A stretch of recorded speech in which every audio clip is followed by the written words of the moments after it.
Hi, I'm Dr. Greg Ellis, and I want to talk today about exercise, health, weight control, and appetite. Currently, there's an argument going on that says that exercise will not help in weight control, and it will only increase your hunger, making you eat more, thereby allowing you to gain weight. So I spent some time scouring the scientific and medical literature to see what the research papers say, and overwhelmingly they show that exercise does not increase appetite. You don't get hungrier.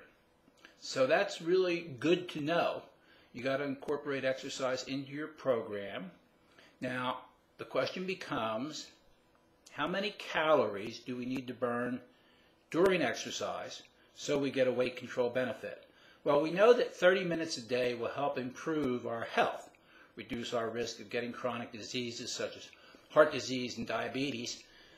But that doesn't appear to be enough to satisfy our needs to control our weight, to lose weight, and prevent weight regain if we've lost it. There we need about 60 to 90 minutes of moderate intensity exercise to help do that. This has all been pretty well worked out through the technique of doubly labeled water, which measures how many calories your body actually burns by using a radio-labeled isotope.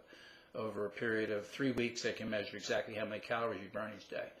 So we were able to figure this out based on that kind of data. So this is not a speculation kind of thing. It's a real-world number. Now, in other studies, many studies, they've looked at whether exercise increases appetite and hunger, and invariably it does not. One study looked at the extent of calorie burning on a treadmill, where the participants burned 1,300 additional calories exercising on the treadmill, and they measured their ratings of hunger and changes in appetite from doing that exercise, and it made no difference at all. In another important study, actually this study was done in the 1950s. Dr. Gene Meyer did a study where he looked at what happens when people are sedentary, what happens to their food intake. So food intake will increase a little bit to compensate and meet the energy needs imposed by the exercise load. But if you actually become sedentary and go below a certain threshold of physical activity, you do not decrease your food intake to match the reduced calorie expenditure. Well, another study in 2003 showed exactly the same thing, confirming Gene Meyer's work that you do not reduce your calories enough to match the reduced energy expenditure. So that's a very important thing to know. You don't want to be sedentary. You want to get enough physical activity. Now, you can do this in a number of ways. You can do moderate intensity exercise for longer periods during the day, 60 to 90 minutes. You can increase the intensity of the exercise so that you burn more calories per minute. That's a good way to do it. The one way that I got my weight down to, my body fat percent down to about 5%, is that I added a weighted vest to my walking program. At one point I was walking with 80 pounds. That was grueling. So I settled finally on 40 pounds, and I would cover about 3 to 4 miles a day doing that, and that really, really worked. But that was a function of increasing the intensity of the exercise so I could burn more calories per minute. So there are a number of things you can do. Now, the other important thing, as you know, I'm a low-carb guy, and we know that carbohydrates will decrease your food intake by about a third. So that's an automatic given. You cut the carbs, reduce the carbs, restrict them, and you will automatically eat less, and you will not be hungry.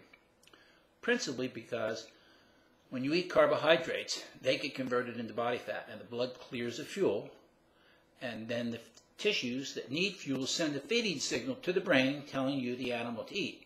Well, that all goes away when you restrict carbs because fat stays in the blood. So we don't have to worry about getting hungry when we do a low-carb diet. And that works imperfectly with an exercise program. And also if you do a little bit of weight training, this will increase your muscle mass as well. Now, it is a myth that increasing your muscle mass will turn you into a fat-burning machine. The amount of calories that an extra pound of muscle burns during the course of 24 hours is about 5 calories per pound per 24 hours. Fat burns 2 calories per pound per 24 hours. It's very difficult to add a lot of muscle. You're not going to add 10 pounds of muscle easily. Even the steroid kings, they have maybe 30 pounds more muscle on their body than they would had they not lifted weights. So don't let anybody tell you, don't let the magazines at the supermarket checkout counter tell you how to become a fat burning machine by building all kinds of muscle. It's just simply not true. It's muscle in motion that burns calories. So you want to make sure you move. Now, one of the other keys to burning the number of calories you need to burn to make an impact on weight is to do something that I call spontaneous physical activity. Just put physical activity in your day any way you can. Go walk out the door and walk 5 minutes out and 5 minutes back, and that's 10 minutes. And that won't even make an impact on you. You won't even feel that. That's a program I use all the time to add what I call spontaneous physical activity. And for example, let's say I'm in an airport waiting for a plane. I'll walk the concourses. That increases my calorie burn. And again, I don't feel the pain of having to put my gear on and go out and walk for 4 miles straight for an hour and 15 minutes or an hour and a half or whatever it takes. So that's what you want to do, and that's how you want to use exercise.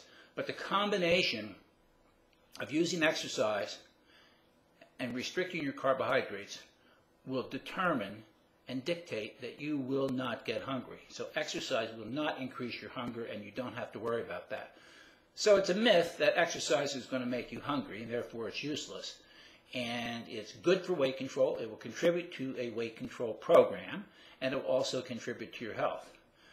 So that's how we take a look at it. The science is pretty intense and pretty clear-cut on this, in that exercise will not increase your appetite. So don't worry about that. I'm Dr. Greg Ellis. Talk to you again soon.